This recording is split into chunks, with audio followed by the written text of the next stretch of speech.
美国芯片战打得起劲，中国使出一招，美国穷途末路盯上了进口垃圾，但我们还有一张王牌。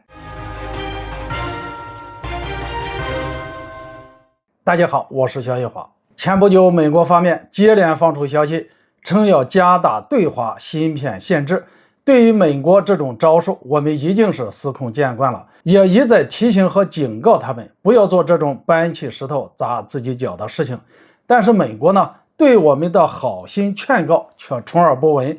那我们有什么办法呢？只能收收自己的口子，采取对钾和锗等半导体原材料的出口管制措施。结果我们这头刚发布消息，美国就急得跳脚，表示坚决反对。美国之所以这么上蹿下跳，也是因为我们这手制裁也真的给他制住了。本来美国跟我们打芯片战打得非常的起劲，结果没想到我们突然管制了钾和锗。根据媒体的报道，日前美国国防部发布消息称，将在今年年底前同美国企业或加拿大企业签订相关合同，用以回收现有其他废品中的钾。这个消息一出来，就有网友感慨地说，这真是风水轮流转，以前向中国出口洋垃圾的时候有多爽，现在进口垃圾回收废物就有多惨。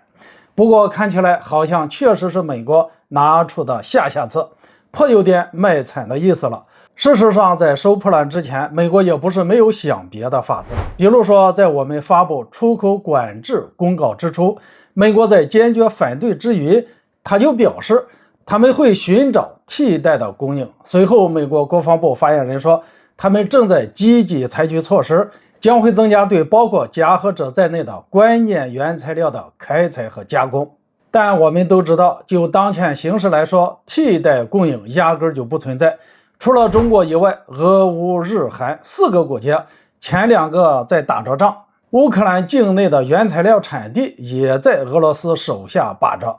美国还制裁着俄罗斯，想买也买不到。后2个日韩那产量低得可怜，想供也没得供。再说美国从中国购买原材料买了这么多年，现在想重新搭建产业链来开采钾和锗，那可不是一日之功的事儿。所以即便这进口垃圾是下策，美国也不得不这么干。对于美国来说，最致命的是，除了钾和锗以外，我们手里还有一张王牌，就像是铝、铁、硼这样的物质，能够广泛用于各种电机、炮弹引信的强磁铁。在这一块，我们的供应量能够占到国外需求量的 80%。一旦进行管制，美国的后果可想而知了。好了，今天就讲到这里。想了解更多军事内容，请关注云华说。我们下期再见。